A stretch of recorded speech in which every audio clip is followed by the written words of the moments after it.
دوستو آداب، میں ہوں جمال عباس۔ ادھر ادھر کی دنیا بھر کی کے نئے ایپیسوڈ میں آپ کا خیر مقدم ہے۔ دوستو، مودی حکومت نے نئی تعلیمی پالیسی کا اعلان کر دیا ہے۔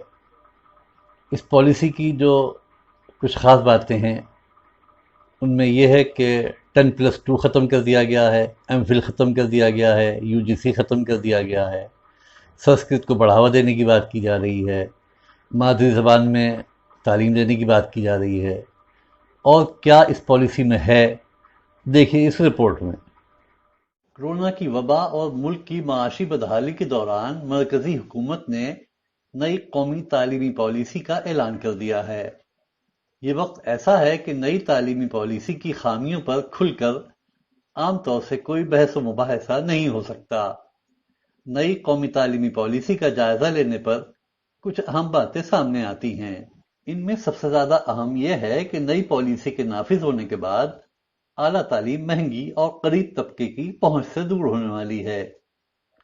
یونیورسٹیوں کو خود مختار بنے رہنے کے لیے مالی طور پر خود کفیل بننا ہوگا، کیونکہ نئی پالیسی کے تحت یونیورسٹی گرانٹ کمیشن یو جی سی کو ختم کر دیا جائے گا۔ یو جی سی ہی یونیورسٹیوں کو اعلیٰ تعلیم کے لیے فنڈ مہیا کراتا ہے۔ اعلیٰ تعلیمی اداروں میں اخلاقیات کے قیام اور برقراری کے لیے بھی یہی یو جی سی کام کرتا ہے۔ نئی تعلیمی پالیسی کے تحت سنسکرت کو بڑھاوا دینے کی کوشش کی جا رہی ہے اور 10+2 کے فارمیٹ کو ختم کر کے اس کی جگہ 5+3+3+4 فارمیٹ رائج کرنے کی بات کہی گئی ہے۔ نئی قومی تعلیمی پالیسی کی ایک خاص بات مادری زبان کو وسیلہ تعلیم بنانے کا اقدام بھی ہے۔ نئی تعلیمی پالیسی کا بغور جائزہ لینے کی ضرورت ہے، کیونکہ اس کے اثرات دیگر چیزوں کے ساتھ ساتھ آسائشوں سے محروم طبقوں، خود مختاری اور آئینی اقدار پر پڑنے والے ہیں۔ نئی تعلیمی پالیسی میں طالب علم کو ہر فن مولا بنانے پر زور دیا گیا ہے۔ ملک بھر کے اعلیٰ تعلیمی اداروں کو مختلف موضوعات، مثال کے طور پر لسانیات، ادب، موسیقی، فلسفہ، Indology, art, dance, theatre, education, mathematics, statistics, pure and applied science, sociology, economics, sports وغیرہ کے شعبے قائم کرنے کو کہا گیا ہے۔ لیکن cultural studies, media studies, Dalit studies, developmental studies, ماحولیات کے مطالعے اور امتیازات کے مطالعات جیسے شعبوں کو نظر انداز کیا گیا ہے۔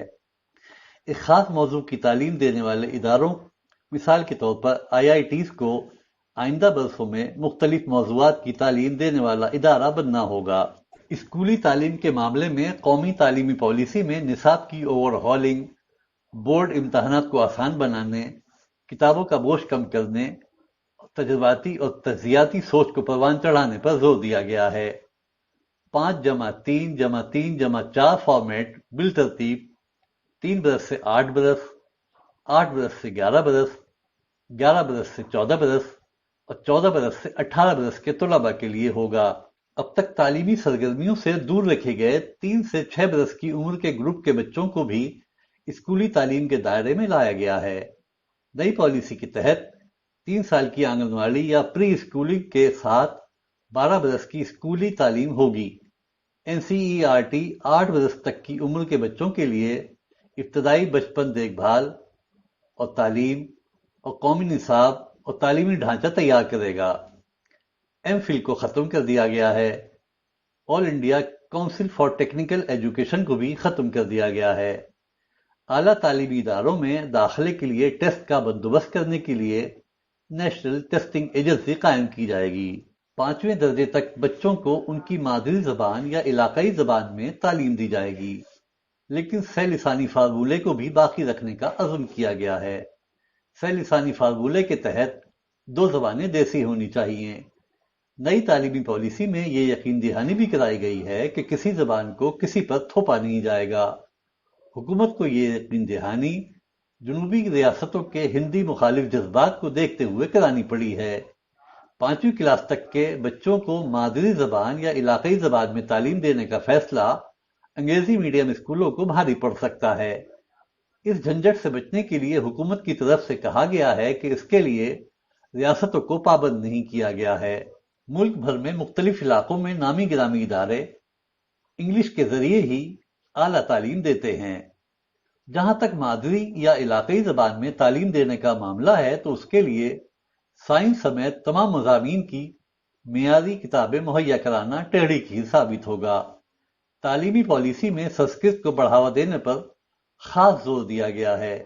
یہ کہا گیا ہے کہ سنسکرت کو اہم دھارے میں شامل کیا جائے گا۔ سنسکرت کو سے لسانی فارمولے میں شامل کیا جا رہا ہے۔ یہ حقیقت ہے کہ سنسکرت ہندو مذہب کی قدیم زبان ہے اور ہندوؤں کا تمام مذہبی سرمایہ سنسکرت میں ہی ہے۔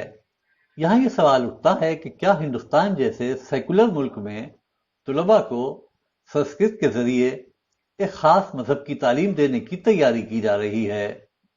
سنسکرت میں تمام مضامین کی کتابیں اور اساتذہ کا بندوبست بھی حکومت کے لیے بڑا جھنجٹ ثابت ہو سکتا ہے۔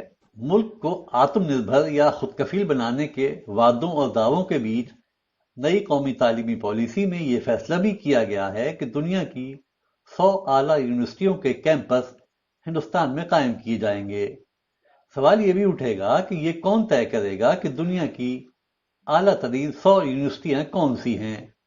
یہ بھی حقیقت ہے کہ دنیا کی ٹاپ 20 یونیورسٹیوں میں شامل ییل، Cambridge, MIT and Stanford, university of Edinburgh اور یونیورسٹی آف برسٹل ہندوستانی بازار میں داخل ہونے سے بہت پہلے ہی انکار کر چکی ہیں۔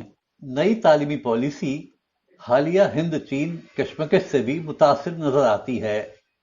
چینی زبان کو ملک میں پڑھائی جانے والی غیر ملکی زبانوں کی فہرست سے ہٹا دیا گیا ہے، جبکہ مئی 2019 میں تعلیمی پالیسی کا جو مسودہ تیار ہوا تھا اس میں فرانسیسی، جرمنی، پرتگالی، کورین، تھائی، روسی، اسپینش اور جاپانی کے ساتھ ساتھ چینی زبان پڑھانے کی بات بھی کہی گئی تھی، لیکن نئی قومی تعلیمی پالیسی سے چینی زبان کو غائب کر دیا گیا ہے۔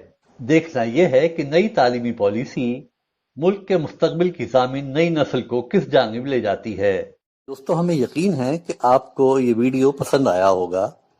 اگر آپ نے اب تک ہمارے چینل کو سبسکرائب نہیں کیا ہے تو فوراً کیجئے اور بیل آئیکن ضرور دبائیے۔ خدا حافظ۔